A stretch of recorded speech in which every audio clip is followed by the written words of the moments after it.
What made Prince William even wealthier after his father was crowned? And how does the prince plan to keep the monarchy relevant? We have the answers.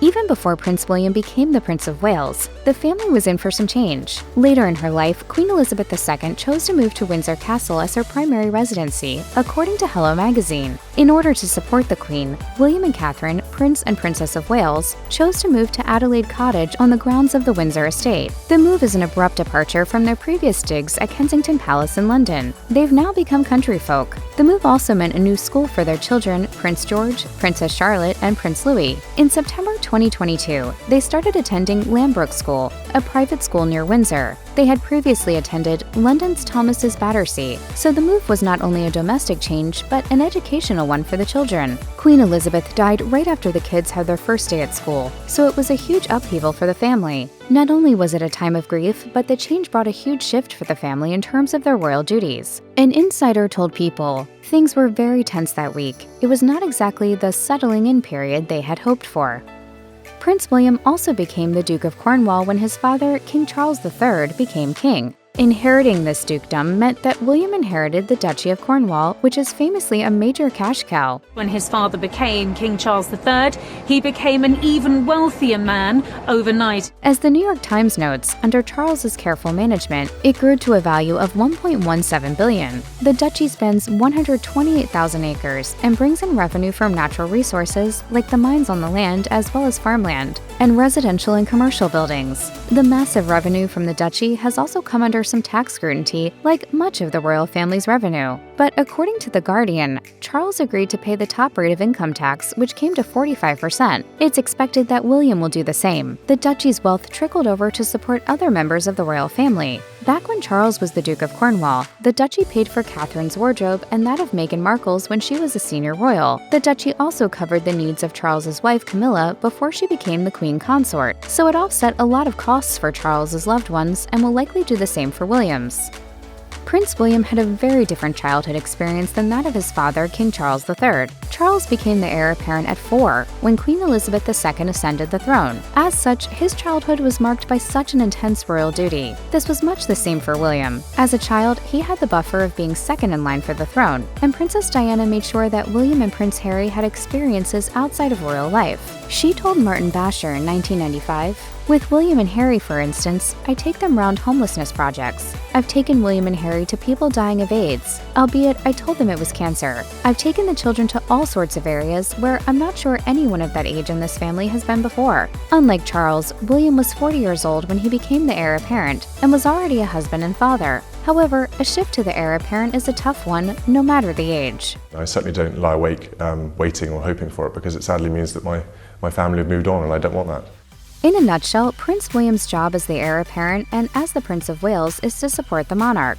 William will act in Charles's stead as needed, representing the crown in areas like the armed services. The position will also include international trips, which William had already done even before becoming the Prince of Wales, along with Catherine, Princess of Wales, at his side. It also includes work in the United Kingdom, as well as leading investitures, where a member of the royal family presents honors and awards to recipients. In becoming the Prince of Wales, the individual actually swears an oath to the crown. As Newsweek pointed out, when Charles took the title, he swore allegiance to Queen Elizabeth II.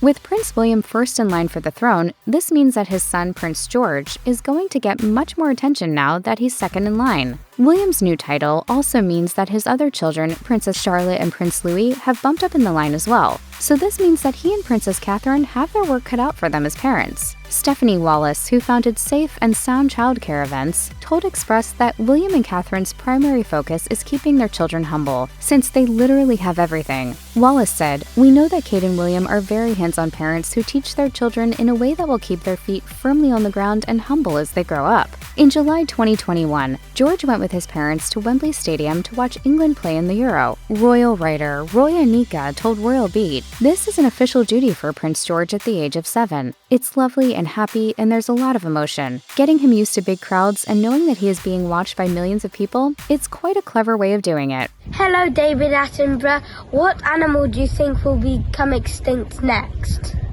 Within the royal family, there's a tradition that the monarch cannot fly with the heir to the throne. As the Mirror points out, King Charles III and Prince William cannot travel in the same plane in case something goes wrong on the flight, and both the monarch and their heir should die. Now that William is the Prince of Wales, his son Prince George cannot fly with his father either, Metro notes. While this is the standard practice, William and his wife have broken this rule many times, even before he became the Prince of Wales. In 2013, William, Catherine, and baby George traveled together in the same plane to visit Australia and New Zealand. The same went for their trips to Canada, Germany, and Poland, among other places. Essentially, it's up to the monarch whether a senior member of the royal family can travel with another member. When Queen Elizabeth II was alive, she softened on the tradition. Now the final say goes to Charles, and time will tell how he will adapt to the travel tradition in the royal family.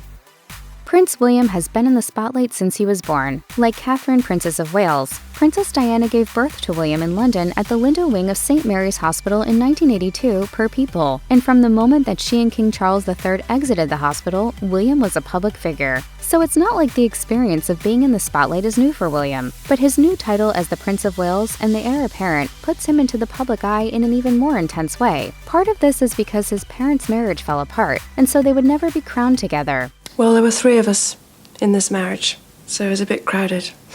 For William and Catherine, things are different. They present a united front, and this brings an appeal to their future as king and queen. Professor Ariane Chernock, an expert on British monarchy, told the New York Times of Charles's reign, "This is a very transitional monarchy. I think we're going to have to wait honestly until William and Kate, until we see more significant updating, but always, of course, also attuned to and mindful of tradition."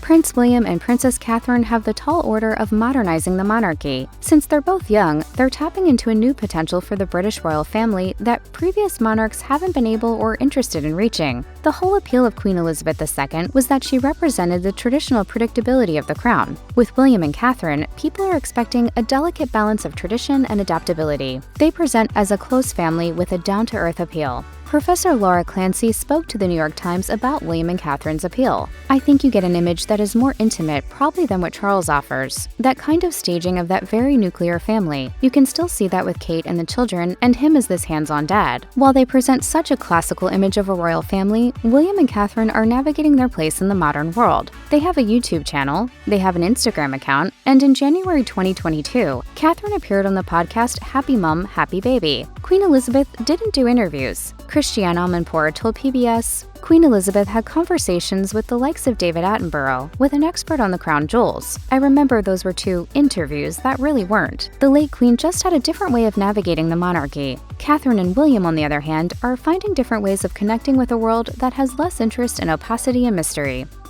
King Charles III has been a staunch environmentalist for decades, long before it became a main part of public discourse. He farmed ecologically and used solar panels at Clarence House. He said in a speech in 2014, "As you may possibly have noticed from time to time, I have tended to make a habit of sticking my head above the parapet and generally getting it shot off for pointing out what has always been blindingly obvious to me." Prince William has already started championing his father's causes. William's initiative, the Earthshot Prize, through the Royal Foundation, awards 5 people each year for their environmental initiatives. I hope everyone watching understands more about the urgent challenges facing our planet in this decisive decade. This certainly aligns with his dad's causes. What's even more significant is that since Charles is now king, he won't be able to get as involved as he did when he was the Prince of Wales. But William has also carried other causes to the spotlight. He and Catherine have made mental health a huge campaign of theirs. Suicide is one of the biggest killers of young men under 45. It was called Heads Up, and they even created a texting system that provides 24-hour support for people.